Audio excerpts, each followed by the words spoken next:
Our next one is titled, I hate my husband after having baby. I'm 4 months postpartum and every day is still very hard. I go to bed every night anxious and crying because I know the night shift and next day will continue to be hard. It's out of character for me to be so angry all the time. I'm just angry at my spouse every day. I feel like I do 99.99% of baby duties. I'm starving most days. I can't shower or poo when I want to or need to. He doesn't even know what that's like. He comes home from work and goes straight into the shower. It makes me angry. It sucks to say, but I feel like I picked the wrong person to start a family with. He doesn't take initiative to be a hands-on dad, and the times he has, he gives up easily and passes the baby right back to me. I ask for help and he acts like I'm needy for wanting help because, quote, my only job is taking care of our baby. Yes, his exact words. When I express how overwhelmed I am, he mentions that his mom and my mom had kids with no one's help, so if they can do it, so can I. In the same breath, he says, if you need my help, then ask. So when I do ask, he makes it obvious that he's not enthusiastic about doing things with the baby like feeding or changing his diaper and soothing him. He's always in a bad mood after work and makes himself unapproachable to be asked to do anything. Like I said, if I do ask, he's unhappy about it, and then I end up being punished by being given a bad attitude and the silent treatment. I think I actually hate him. My mood instantly changes when he's around and I get angry. He's impossible to communicate with, and honestly, I don't know how long we can last like this. I wish I knew what true partnership in parenting felt like. Whew, that's a pretty depressing thread on the whole. There are two angles to this particular story. One is the husband does not seem to be as involved or as helpful as he should be with the newborn. And the other one is it does seem like her level of anger is a little bit abnormal and probably hormonal in some kind of way. So when she says it's out of character for me to be so angry all the time, that sounds to me, so I'm one of those people, right, who gets very depressed after some kind of sleep deprivation. And if I have sleep deprivation for, let's say, a week, and then by week 2, I'm going to be going a little bit nuts and going a little bit insane. Your emotional regulation just goes completely out the window when you're very, very, very tired. It sounds to me like that is a big part of what this mother is struggling with. She says, I go to bed every night anxious and crying because I know that the night shift will be hard and the next day will continue to be hard. And it sounds to me like she's ended up in this spiral where she's kind of like just a hamster running in a wheel and she doesn't have a way out. And the husband here is either not noticing that or not really able to help her. And that's kind of where the problem is coming from. So there's always two aspects to every story here. I would probably, if I were OP, I would really work very hard on the sleep aspect first, because with a little bit more sleep, even if it's just an hour or 2 hours, you're probably going to feel a lot better. And so if that means that you take a couple of nights where you tell your husband, hey, look, dear husband, I really need some sleep. I'm really struggling. I cannot keep functioning like this. Then that will make a big difference. And honestly, in my marriage, whenever I got to this point with childcare, my husband was always able to step up again, even if it's just one night or if it's a couple of nights in a row. And it just makes such a huge difference because it gives you a very different perspective on life. So that's the first thing that I would absolutely try to change. The other thing is I think it's important to try to separate anger towards your situation, this lack of like the emotional dysregulation that's caused by sleep deprivation, to try to separate that from things like when she says, when I express how overwhelmed I am, he mentions that his mom and my mom had kids with no one's help. So if they can do it, so can I. Now that obviously sounds like a very dismissive, harsh thing to say to someone who's really struggling. That's obviously not helpful. So whatever happened in the course of that conversation that ended up being said, I would probably try to just dismiss those kinds of things and just ignore them and not pay too much attention to them, because they're not conducive to you actually being able to solve the problem that you're experiencing. Fundamentally, what is clear is that he says, if you need my help, then ask. And if that is the case, then I assume that he's helping. She says, when I do ask, he makes it obvious that he's not enthusiastic. Now, that's a very different idea. Like, I don't know how you express enthusiasm about changing a diaper, to be honest. It's just a thing that you do, right? I get that he might be moody. Maybe he's really tired and really stressed out at work. Maybe he's also struggling to cope with the change that you're both experiencing in terms of having a child. And 4 months old is still pretty fresh after having a baby. So things are still very, very new, and you haven't really settled into different roles or expectations or understood really how your life is changing because you have a kid.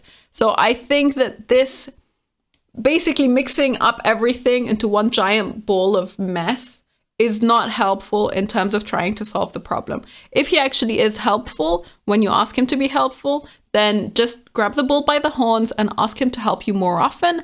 And specifically with regards to sleep and showering and pooping when you need to, those are pretty fundamental things that you need to figure out. Like, you need to sort out ways that you can do these things, especially actually during the day when you're looking after your baby and you still need to shower. You need to find a place where you can keep your baby somewhere safe.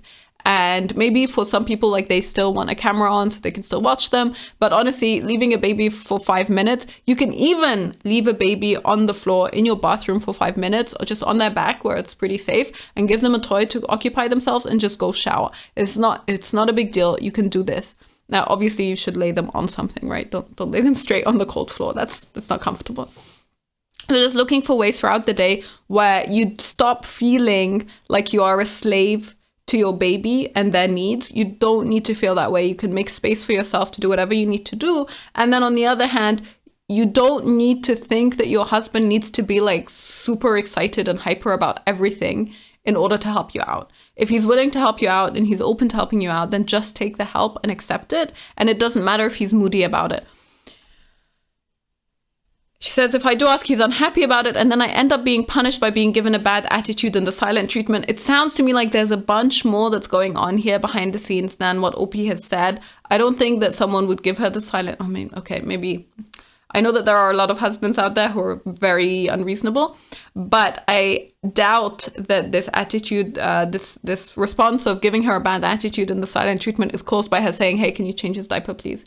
I suspect that they're both struggling here and that both of them need to take a step back, and she definitely needs to get some sleep, and then they'll both feel a lot better. And when she says, I think I actually hate him, I think this is super sad. I assume, honestly, it may well be the case that their marriage is just falling apart and there's no way to save it. But I think that in the majority of cases, if you take a little bit of distance and you make decisions with a good night's sleep behind you, you will generally make a very different decision to what you'd make when you're in the thick of it and you're really stressed out. And you can see some of the comments. One person says, hey, this is actually OP. She's describing what the baby is like. And you can see a lot of her stress really comes from how the baby interacts and how the baby feels. So she says, hey, my baby screams at the top of his lungs. It's kind of crazy. Do all babies cry like that? Whenever I hear other babies at the doctor's office, I don't feel like they're screaming like him. He acts as if he's in pain or disturbed. And then as soon as I go back and just give him attention, he's smiling and totally fine again. So it sounds to me like the baby's actually struggling with something. I don't know what that something is, but I wouldn't assume that if a baby is screaming at the top of their lungs like that, that everything is completely fine. I would guess that when she gives him attention, he calms down because he gets distracted from whatever's going on. Now, some people here will say that, hey, he probably has problems like reflux or gas or some kind of digestion thing. Like there's something going on there that is causing him to be such an unhappy baby and so hard to deal with. Some other comments that I think are a little bit more helpful. This person says, for some reason, men are just different than us. They need to be told what to do sometimes. And I know it is hard with a new baby. I'm giving you this advice from a person that was always feeling anger towards my husband after having my second baby. I think it's just a stress that we go through and we want them to feel the same as we feel, but they just respond differently from us mums and don't do what we want them to do with the baby. I also have very little patience. Just talk to him in a relaxed way. I know it's hard, and I was so angry at my husband. I felt like I hated him and he got tired of it, and now we're this close to divorce. Believe me, they get tired too. Just when you feel super angry, take a walk, talk to someone. Also, speak to him about how you're feeling and why and how it will help if he just helps you without you having to ask. I wish the best for you guys. And so she seems to make the point fundamentally that there's a difference between how babies interact with, how husbands interact with babies versus mothers. And I think that that's probably true. In general, I think if you just assume that the other person knows everything that you're thinking and wanting and desiring without you ever articulating that, then that's not good. But then it really still, like, it matters a lot how you articulate it. And if you're articulating it from this place of sleep deprivation, rage, frustration, then that always comes across as naggy, and that's really tiring to deal with. So at some point you need to find a way for both of you to take a step back so that you're able to have a conversation that is not so emotionally charged, that you're able to really connect with each other and to really understand where the problems are and how to fix them. This person says, at 4 months postpartum, everything for me was chaos. Same issues of not having time to eat, shower, use the toilet. The difference is that I was separated from the father, so I expected to do everything. Your partner should be willing to help raise your child. Maybe plan a day out and leave him to look after the baby. That way he might understand what it involves. Some people seem to think looking after a baby is easier than going to work. Personally, I love going to work to have a break from my son occasionally. After a 13-hour shift, I still come home and care for my baby because I'm a parent. Your partner needs to realize that he's a parent now, so it doesn't matter if he comes home from work tired or in a bad mood, his child still needs his attention. And that's kind of my point in terms of there is a big change that people go through when they have a baby, and sometimes it just takes some time to be able to work past that change. So this is a pretty sad circumstance. I really hope for OP that she manages to get some sleep and to try and sort out exactly what the source of her anger is. And if it is, I mean, some people in the comments do talk about things like postpartum rage, which is a symptom of one of the postpartum symptoms that some people go through. So it's not just depression and anxiety, but some people really experience rage as an emotion. If that is the source of her struggles, then that is something that I would really try to get help with. And in general, just try to get a little bit more of a support system around you, that you're not feeling so overwhelmed all the time, because that is not conducive to a happy marriage either. And an unhappy husband will also not be that great to be around when you're at home.